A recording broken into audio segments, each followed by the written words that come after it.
Yeah. You did that. I've got the same truck, dude. I can't believe you pulled that thing with that. Oh yeah, that's no problem. That one oil tanker's kind of sad, but wow. Yeah, he was like, you dirty. I've got this same truck, but a dually, so now I'm confident I can move this. So I didn't think I can. You gotta have the trailer too, you know. That's true. What's the rating on the trailer? 40,000. Okay. So. Yeah, that's a beefy trailer. Mine's not 40,000. It's like 14,000 at the max. So. Yeah, that's a $40,000 trailer. Holy. So this is for my YouTube channel. So. Okay. Hell yeah. Yeah, this was the flattest spot. So my property is actually up the road and back some more, but I found that this is the best spot to unload, so you can get out easy. You can back up there, get in and out. So. Sounds good. Oh man, I'm so excited to see this bad boy. Yeah, I'll be glad to have it off. That was maybe a little borderline, but that guy you bought it from, he's a real good friend. Jeremy? Yeah. Right on. That's a lot bigger than it looks in pictures. Yeah, I had the same impression. You're like, okay. That's what she said.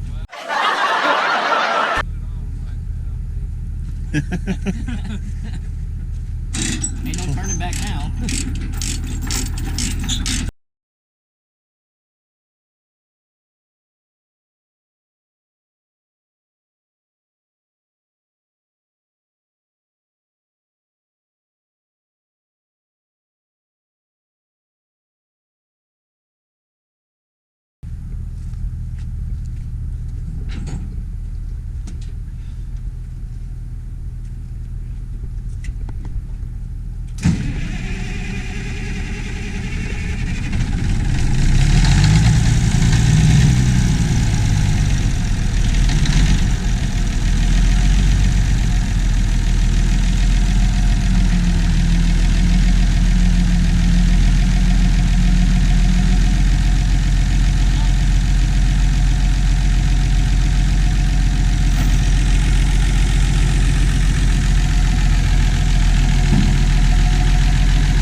Ridiculous is that, dude?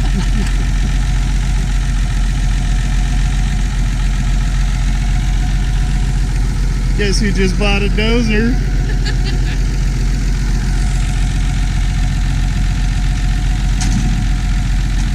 Adventures with Paul.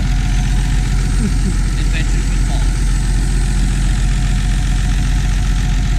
These tracks look good.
Wants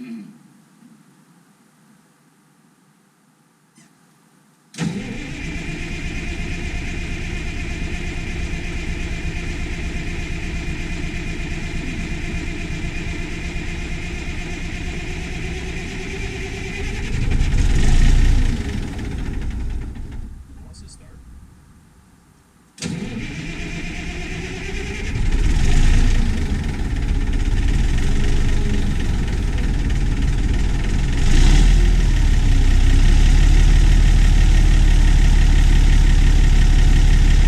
Let it warm up.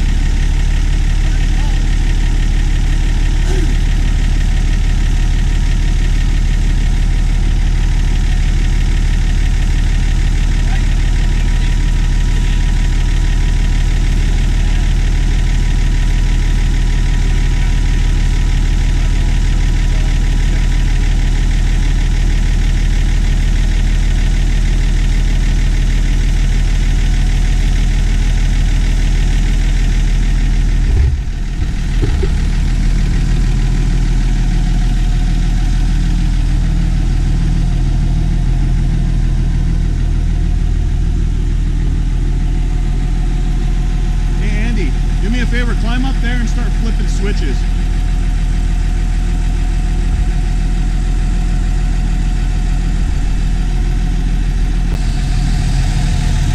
No, the electrical levers, like all the, yeah, those. Push those forward.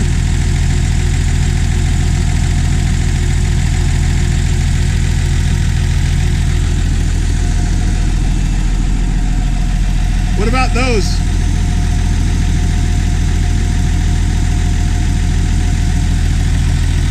Try pulling it.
Okay, so I was driving the skid steer playing, or excuse me, the dozer, and playing around with it, moving some dirt, practicing, and realized that the right side brake clutch isn't really engaging properly, so kind of looked it up, and it appears to be out of adjustment, so that's what we're about to do right now.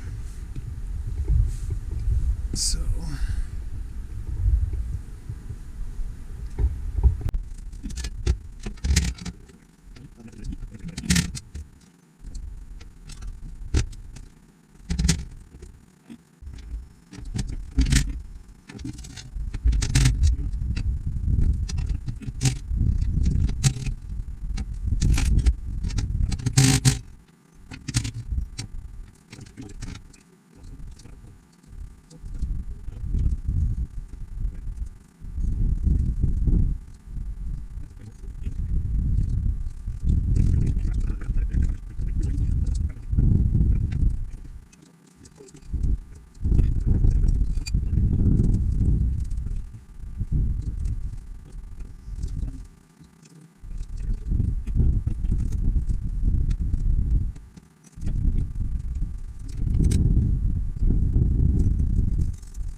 okay, after spending some time kind of ripping this apart, we were thinking it might be a clutch adjustment.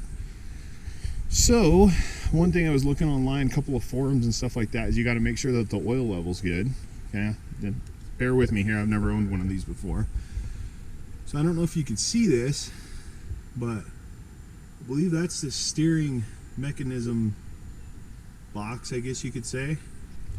So there's a ton of oil dipsticks, you know, throughout this machine, and I couldn't find one for this tank on the front end. Let's take you back through here. So there's a couple of dipsticks here, oil fill ports, all that fun stuff. So we checked all those were pretty good. Then I started, I'm like, well, how do you check the oil level on this guy? Well, after I climbed up underneath the winch, stuck my head in there, and realized there's a sight glass. And I'm not a mechanic by any means, but I'm pretty sure that sight glass should have oil up to at least that red mark. So this might be our steering issue. So we're gonna grab some oil, put it in there, run it. Hopefully that fixes the steer right not engaging. So hopefully we can update you on that. I was able to get the oil filled in the Bulldozer. I filmed the segment, but unfortunately the file got corrupted, so I'm just doing a voiceover.